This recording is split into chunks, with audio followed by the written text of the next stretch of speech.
Did you know that Stirling Castle is famous for being the haunted castle of the ladies dressed in many colors? No? Okay, well, I think it's time for a bus tour!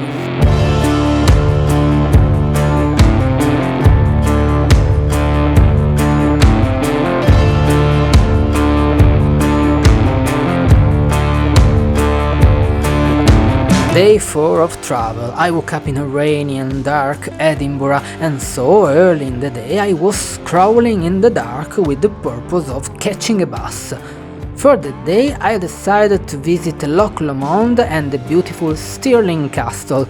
Oh, of course, if you don't know me, hi, I'm Lawrence and I'm here to tell you many stories around the world from my human point of view. Before starting, help me to grow this project, snap me a like and subscribe. Back to us. After met our guide Cameron, we move to our first destination, the Kelpie statues of the sculptor Andy Scott. E voilà, sono già in ritardo!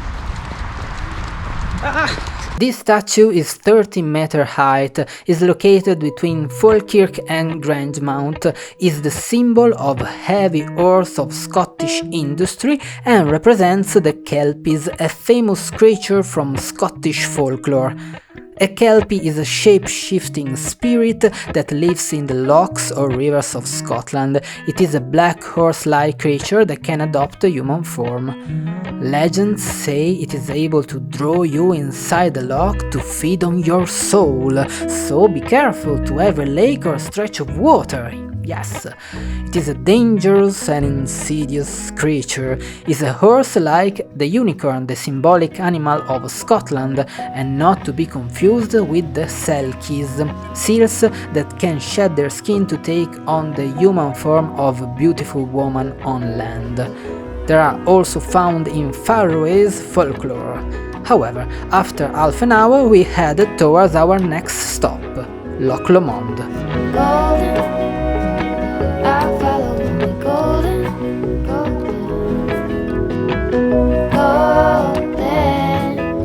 golden things, gold birds,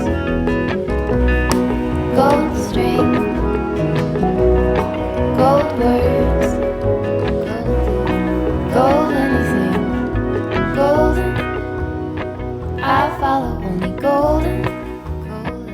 Loch Lomond is the largest lake in Great Britain by surface area and is located between the council area of Stirling, Argyll and Bute Shire and West Dunbartonshire. I walked in the woods and I really felt in one of my favorite fairy tales book with all those oaks and this so shiny lake.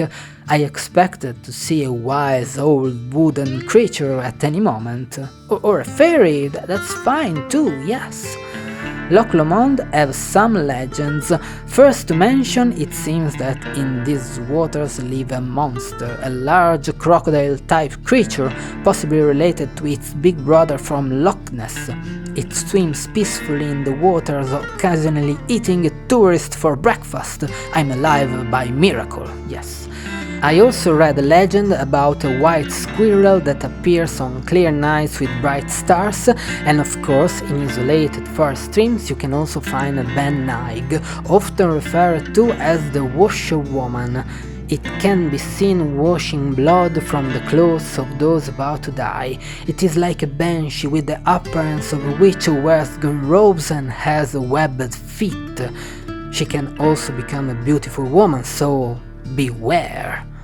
Anyway, after some time at the lake we left, but before reaching the castle we stopped for an hour in the village of Aberfoyle, where I met some furry friends.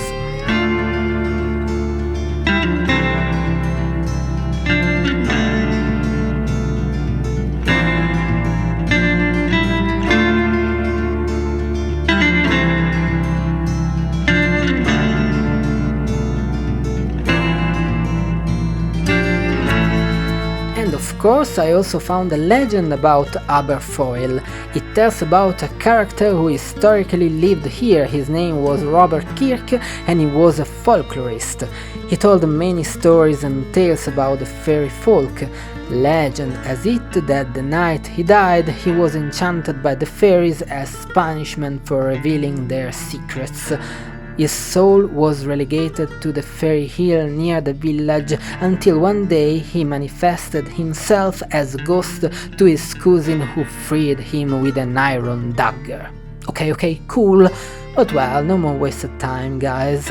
Now it's time for Stirling Castle. Oh, sono arrivato ad un castello, guardate un po'.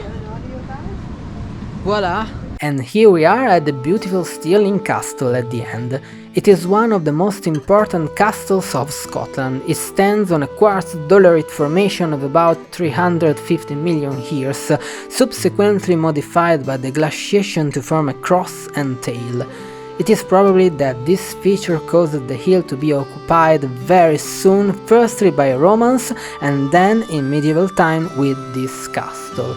It is a great symbol of Scottish independence and has been controlled by some of Scotland's most important historical figures, such as William Wallace, Robert the Bruce, Mary Queen of Scots, Bonnie Prince Charlie, and so on.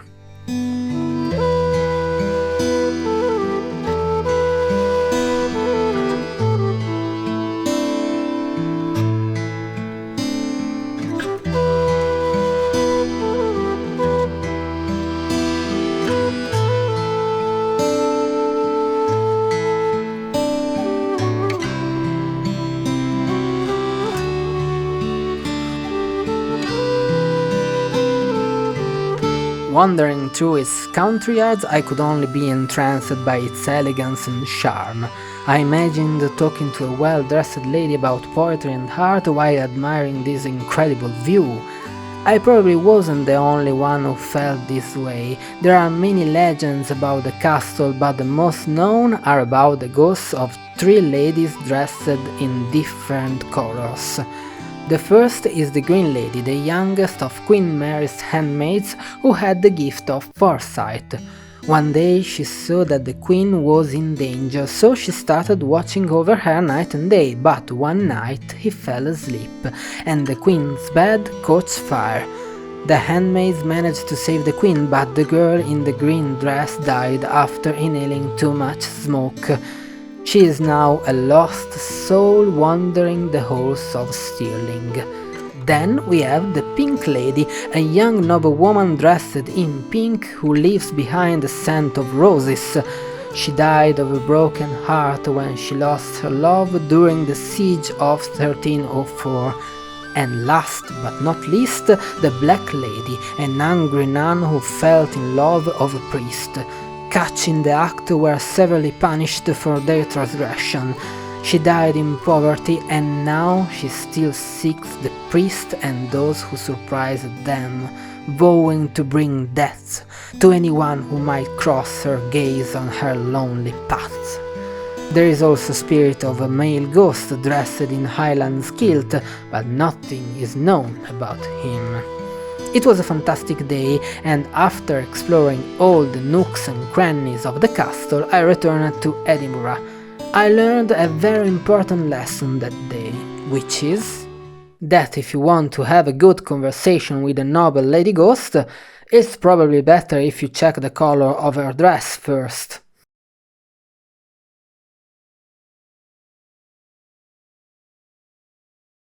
And welcome to the end card, guys. Thank you so much for watching. It's 1 AM here and I feel really good because I just finished the recording, yes. As always, this is not a sponsored video, it's for fun, and link of the tour in description. Say hello to your ghost lady next door and see you next week for a new video, probably about Highlands. Yes. Have a good day and as always, cheers!